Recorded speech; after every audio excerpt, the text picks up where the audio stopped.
Bapak Ibu Saudara sekalian, jumpa lagi dengan saya Tommy Kistanto pada channel YouTube Tom Topik tentang karir.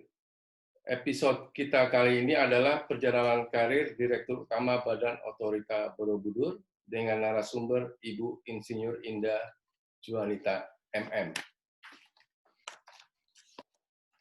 Seorang dengan latar belakang pendidikan sarjana arsitektur dari Universitas Katolik Parahyangan Bandung dan melanjutkan pendidikan S2 di Universitas Udayana Bali. Beliau setelah lulus pendidikan arsitektur menjalani karir sebagai arsitek dan selanjutnya di perusahaan BUMN Indonesia dan badan otorita yang bergerak di bidang pariwisata. Saya sudah kenal beliau pada tahun 1988, pada waktu itu beliau membantu saya sebagai junior arsitek dalam satu tim di salah satu proyek. Proyek yang pernah beliau tangani yang saya tahu adalah proyek studi pengembangan Bandar Udara Sepinggan Balikpapan. Pada saat ini beliau menjabat sebagai Direktur Utama Badan Otorita Borobudur.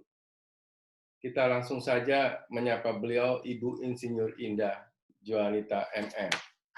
Apa kabar, Ibu Indah? Alhamdulillah. Assalamualaikum, Pak Tommy. Waalaikumsalam. Selamat pagi ya, karena kita wawancaranya pagi.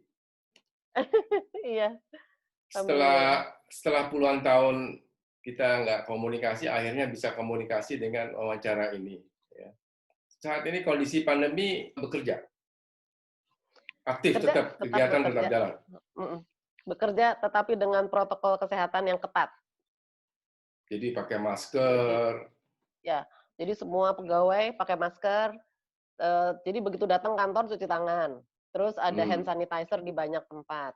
Dan setiap megang apa harus segera cuci tangan atau pakai hand sanitizer. Masker gitu. Mutlak. Jadi kalau kita rapat juga pakai masker semuanya. Terus jadi kalau rapat juga berjarak duduknya. Semeter gitu atau lebih gitu, jauh gitu. Iya, jadi kalau biasanya dulu satu meja bisa rapat, bisa orang 10, sekarang cuma bisa orang 6 gitu. Oh gitu. Ya. Jadi tapi udah tahu dong resikonya kalau ya artinya kalau kenapa-napa ya kan, resikonya udah tahu. Jadi udah ada manajemen resikonya ya. Iya, kita jaga betul. Jadi kita kemarin sudah rapid test sudah 2 kali. Jadi semua pegawai sampai satpam sampai cleaning service semua ikut rapid test. Juga ada beberapa keluarga yang ikut yang tinggal bersama itu juga kita rapid test. Terus hasilnya apa semua non reaktif ya. Terus 10 hari kemudian kita cek lagi. Jadi beberapa orang memang diminta untuk isolasi mandiri karena kan kita tinggalnya di tempat yang pada waktu itu pas zona merah. Jadi disuruh isolasi mandiri. Nah, kita sih isolasi mandiri di rumah, tapi kalau saya kan tetap harus ke kantor. Jadi di kantor saya sendirian di dalam ruangan. Terus ada apa teman-teman semuanya juga masing-masing di ruangan. Jadi kita ketemu hanya sebentar-sebentar dan nggak ada tuh judulnya ngobrol bareng-bareng itu nggak ada. Ya. Jadi dalam satu kantor pun kadang-kadang kita Zoom meeting dalam satu kantor. Ya jaga jarak lah ya. Iya, jaga jarak betul.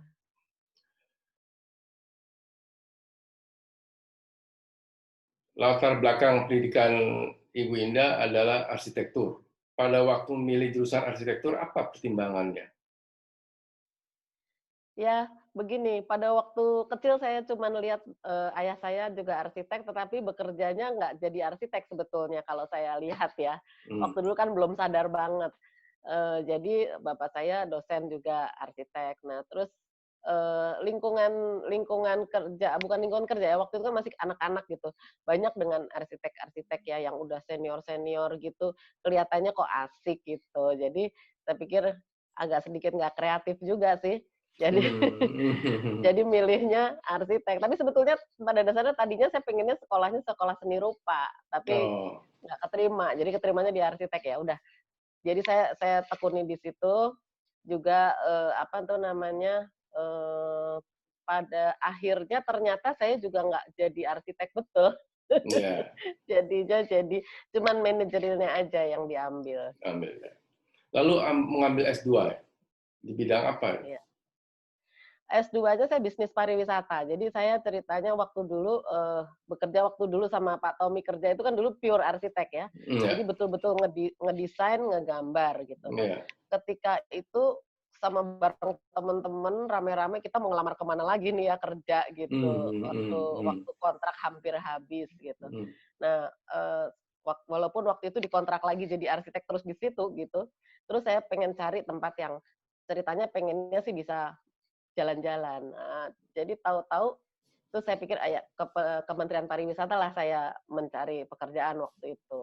Nah, tapi di situ dikasih tahu ada tuh satu BUMN yang memerlukan arsitek. Nah, jadi saya Iya. ngelamar lah ke situ.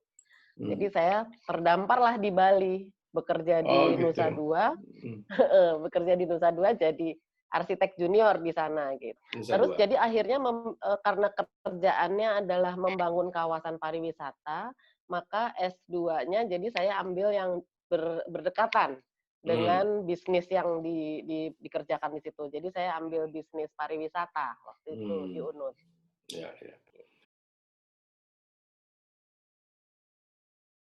Kita lanjutkan tentang perjalanan karir, dimulai dari pekerjaan pertama. Setelah lulus S1, Ibu pernah bekerja di konsultan perencana Dakrevia dan pada saat itu masuk dalam tim saya pada salah satu proyek. Setelah itu keluar dan melanjutkan karir di lain perusahaan. Bisa diceritakan? Jadi setelah dari Iya, konsultan arsitek. jadi iya, jadi setelah dari konsultan arsitek itu saya diterima di sebuah BUMN Ya. di Nusa Dua. Jadi di situ karena pas perlu arsitek, jadi saya bekerja di situ dari staff junior banget. Pas menangani di sana ada 4 hotel yang baru dibangun. Jadi saya mendampingi pimpinan untuk bisa mengevaluasi, menghitung dan menjagain lah gitu istilahnya supaya proyek-proyek itu tetap berjalan dengan baik. Karena itu ada di dalam kawasan, jadi semua investor yang membangun di situ harus kita jagain supaya mereka tidak terganggu pembangunannya. Itu sebetulnya tugas saya. Nah, terus berikutnya pas saya dapat kesempatan untuk sekolah lagi.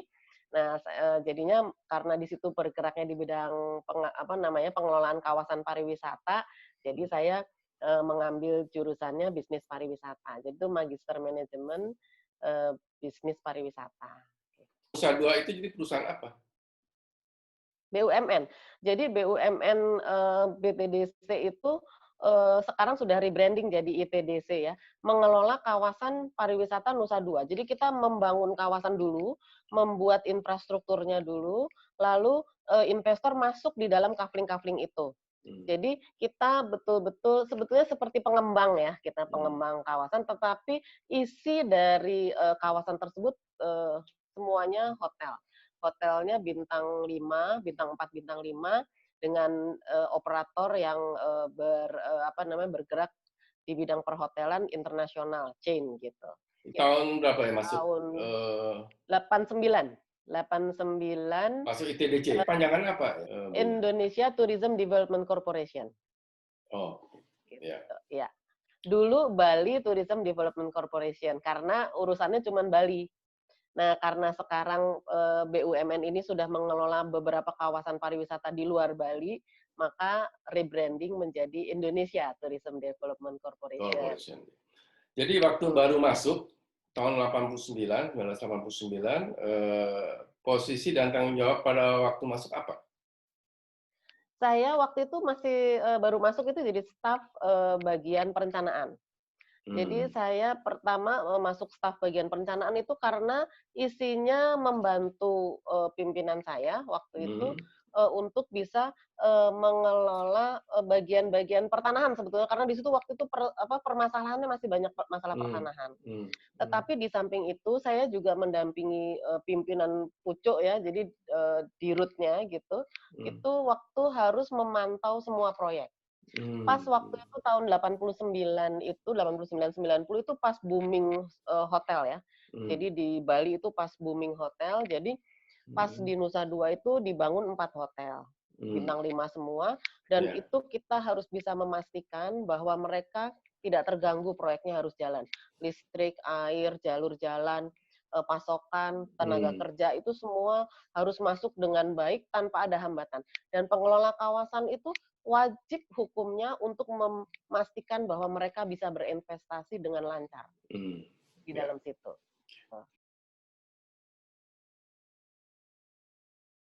Lalu selama itu kan dari tahun 1989 sampai tahun 2017.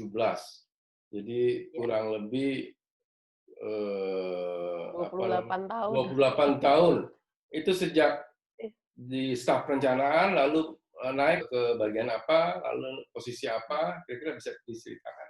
Iya, ya alhamdulillah saya 3 tahun bekerja, saya jadi kepala bagian penelitian dan pengembangan waktu dulu itu. Jadi setelah 3 tahun bekerja, saya jadi kepala bagian penelitian dan pengembangan. Udah pegawai tetap tuh? Terus Udah disebut pegawai tetap atau gimana? udah. Jadi 1 tahun kontrak, terus langsung jadi pegawai tetap. Tahun Oke. 90 saya udah jadi pegawai tetap. Iya. Nah, terus saya tahun berapa ya, 92 kalau nggak salah itu udah jadi kepala bagian perencanaan, bagian Litbang apa perencanaan? Penelitian dulu. Penelitian dan pertanahan. Terus abis itu dipindah ke 3 tahun kemudian saya dipindah ke perencanaan. Jadi kepala bagian perencanaan. Nah, dari situ 3 tahun kemudian saya dipindah ke unit pemeliharaan. Jadi kepala bagian juga, tetapi dinamakan unit karena isinya pemeliharaan kawasan. Jadi saya melihara kawasan di Nusa Dua. Ya, kumpulannya sama tukang, sama mesin potong rumput, apa yang kayak gitu urusannya. Melihara mobil-mobil sampah, mobil pemadam kebakaran, semua dipelihara. Iya, iya. Jadi pada saat di ITDC itu, catatannya di sini menjabat sebagai direktur pada proyek ya, proyek Garuda Wisnu Kencana Cultural Park atau GWK Bali, mulai tahun 2006 sampai 2012. Itu gimana ceritanya, Mas? Iya, iya. Jadi waktu dulu setelah jadi unit pemeliharaan, saya jadi apa ya namanya PLT Kepala Divisi Operasi dulu pertama dulu, terus abis itu saya jadi EAM di satu hotel kecil punyanya BTDC itu di sana. Nah dari situ baru saya dipindah lagi ke GWK karena BTDC punya saham ya di GWK dan kita harus menempatkan satu perwakilan. Nah saya salah satu yang mewakili di sana. Jadi direktur umum di Garuda Wisnu Kencana. Jadi di Garuda Wisnu Kencana itu sebetulnya kalau untuk operasional sebelum patungnya jadi itu kan sebetulnya hanya venue untuk pesta, untuk acara-acara yang cukup besar karena lapangannya cukup besar, terus ada restoran yang besar dan itu runningnya sudah baik. Jadi saya sebetulnya tidak terlalu berperan banyak lah di situ. Saya justru ketika saya di GWK itu kesempatan saya untuk bisa banyak mempunyai kegiatan di organisasi. Jadi saya terus mengisi supaya kan tadinya waktu di Nusa Dua kan sibuk banget. Tiap hari urusannya banyak, begitu di GWK kan udah banyak pegawainya udah banyak dan canggih-canggih. Jadi saya pikir saya harus tetap bisa supaya nggak tumpul aja saya berorganisasi. Nah, ketika dari GWK saya ditarik balik ke BTDC tahun 2012 ya, sampai 2013 di Nusa Dua. 2013 akhir baru saya dipindah ke Mandalika karena di sana ada proyek. Nah, saya mulai proyek bikin jadi pimpinan proyek. Pimpinan proyek ya. Iya. Nah, ketika jalannya sudah selesai, sebetulnya selesai sebetulnya tugas saya. Nah, tapi terus kan proyek mulai berjalan juga, Mandalika mulai jalan. Jadi saya jadi deputi project director karena ada project directornya. Jadi kita merintis betul-betul di sana set up pegawai karena kan ini merupakan cabang baru ya dari Nusa Dua yang jadi kayak adiknya gitu, cuman gedenya 4 kalinya. Oh gitu. 4 kali Nusa Dua. Ya, Nusa Dua 350 hektar, 300 hektar. Kalau ini kan hampir 1.200 hektar. Jadi kita betul-betul saya banyak belajar dari direktur proyeknya ya, project director itu saya banyak belajar untuk bisa menata secara teknis penataan baik proyek maupun ketenaga kerjaan. Di situ kan jadi baru semuanya. Bisa cerita sedikit tentang apa namanya kawasan ekonomi khusus pariwisata Mandalika Lombok ini sebetulnya misinya? Ya. Jadi kawasan pariwisata itu sebetulnya hampir sama. Semua kawasan pariwisata, kawasan-kawasan seperti itu sama. Cuman apa bedanya dengan KEK? KEK itu adalah semacam fasilitas ya, jadi sistem pengelolaan dengan ada insentif-insentif khusus di dalamnya. Jadi segala sesuatunya itu diputuskan, jadi ada tempat perizinannya namanya administrator ada di dalam kawasan. Jadi ada insentifnya itu salah satunya misalnya pajak. Misalnya mengimport barang dari luar negeri masuk itu pajaknya 0. Terus tenaga kerja juga, misalnya dia bisa dapat dispensasi untuk sekian lama tanpa urusan yang ribet lah dengan imigrasi, karena imigrasinya juga ada perwakilannya di administrator itu. Terus mengenai hukum legal dari lahannya juga di situ ada notarisnya, ada orang hukumnya. Jadi satu kantor administrator itu betul-betul lengkap.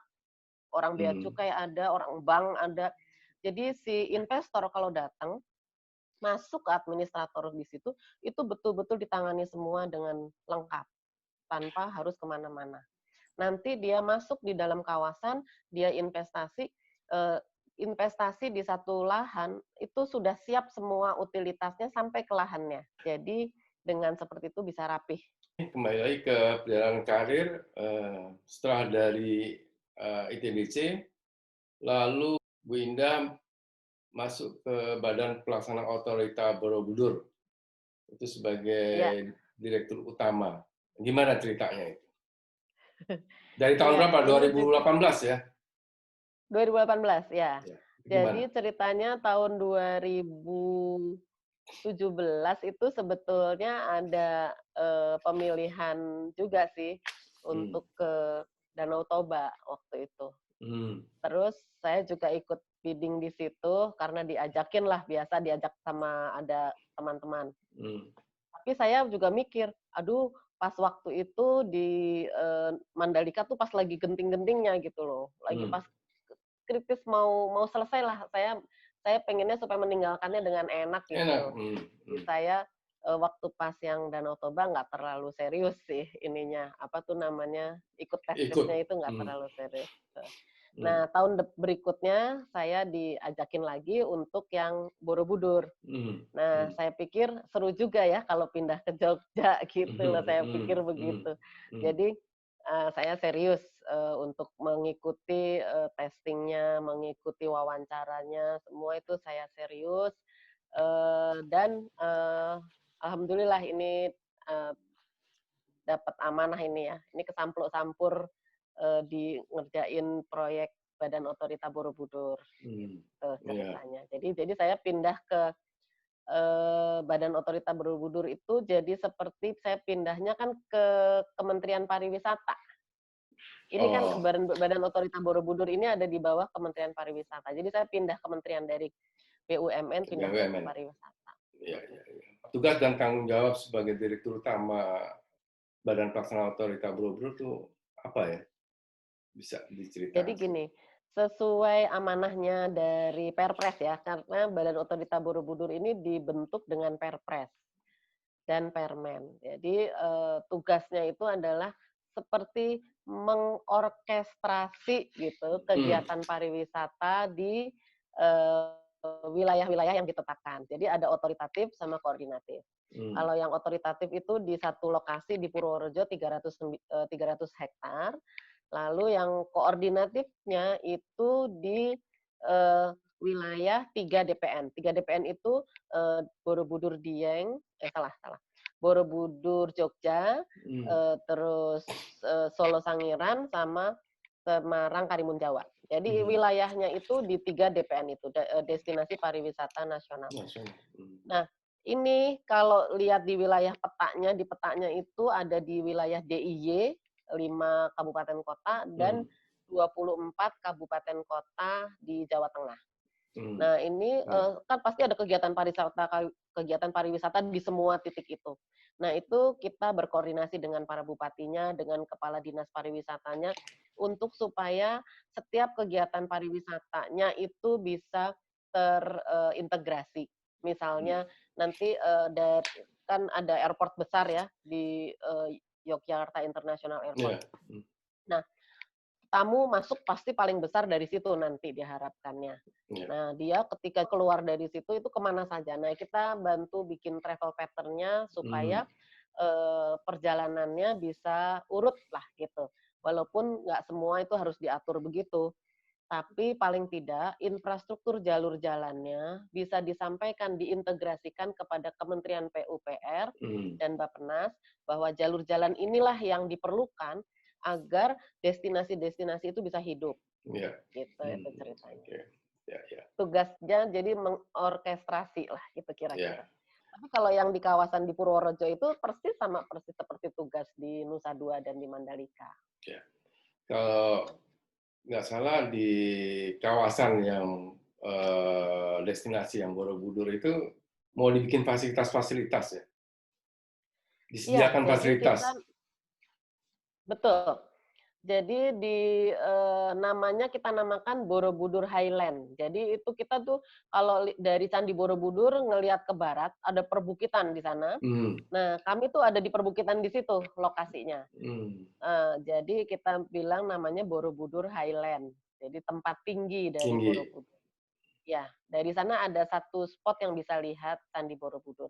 Nah, di sana karena bentuk tanahnya itu berbukit-bukit dan apa ya namanya curam-curam lah gitu. Jadi hanya bisa dibangun villa-villa, nggak bisa single building hotel gitu yang gede gitu nggak bisa. Jadi pasti villa-villa atau nomadic tourism gitu, yang kemah-kemah seperti itu, dan dilengkapi dengan atraksi. Nah, atraksinya itu macam-macam. Kemarin kita sudah punya namanya enduro sirkuit ya. Jadi ada untuk enduro sepedahan tuh kayak downhill. Yeah. Nah, cuman ini ada naik turunnya gitu. Dan apa namanya sirkuitnya sudah di-certified dari UCI dari Prancis. Jadi alhamdulillah nanti kalau sudah COVID-nya sudah mudah-mudahan sudah mereda. Nanti saya udah ada turnamen lagi untuk yang downhill supaya bisa kita jalankan lagi. Gitu. Iya. Kita kembali ke perjalanan karir. Dalam perjalanan karir Ibu Indah pasti ada masalah-masalah yang timbul dan juga hambatan-hambatan pada pekerjaan. Bisa cerita singkat bagaimana cara menyelesaikan masalah-masalah dan hambatan yang timbul tersebut? Mungkin ada contohnya. Contoh ya. Contoh itu kadang-kadang kita merasa kok sendirian ya. Kadang-kadang gini kan, ini kan kita kan bekerja dalam satu tim gitu. Kadang-kadang di kepala itu sudah punya gambaran maunya seperti begini-begini, mungkin belum tersampaikan atau cara menyampaikannya kurang. Nah, itu masalah. Terus karena ini adalah kantor baru, jadi pasukannya juga kan pasti baru. Dan yang pernah pengalaman mengelola kawasan pariwisata itu cukup langka gitu ya. Kawasannya biasanya kan banyak sebetulnya kawasan tuh ada kawasan perumahan, kawasan pabrik. Tapi kalau kawasan pariwisata itu memang agak jarang. Nah, jadi untuk bisa menimbulkan apa ya kedekatan gitu antara hati dengan pekerjaan gitu. Antara pikiran dengan hati dengan pekerjaan itu memang cukup harus terus-terusan. Jadi maka saya suka sering bilang, maaf ya kalau saya cerewet sekali. Tetapi itulah yang ingin saya sampaikan bahwa untuk memelihara hubungan baik misalnya antara kita sebagai pengelola dengan customer kita. Dan customer kita kan macam-macam, dari investor sampai tukang kebun. Jadi kita harus jaga itu dengan baik. Nah, ini harus ditularkan kepada pasukan kita. Supaya pasukan kita ini bisa menyampaikan, bisa guyup lah gitu, menghandle klien-klien kita. Yang mana klien kita itu dari orang penting banget, sampai orang yang termasuk penting di bawah. Itu penting di atas sama penting di bawah, kan semua penting.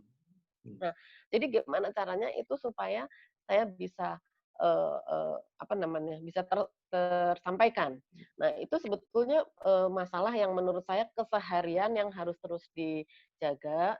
Jadi hatinya ada di situ gitu loh, Sri. Itu sebetulnya yang paling masalah yang harus diatasi dan insya Allah itulah yang harus kita kerjakan. Sementara ini untuk mengatasinya gimana?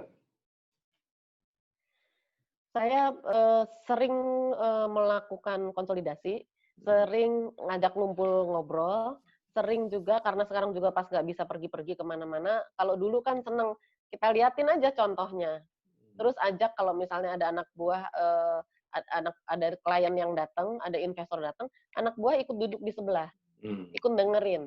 Bagaimana caranya kita bernegosiasi, bagaimana caranya kita menyampaikan bahwa ini loh yang cocok, kawasannya harus begini, mengevaluasi gambarnya seperti ini, supaya orang enak, kita nggak menggurui, tetapi kita bisa sama-sama berjalan lah kita.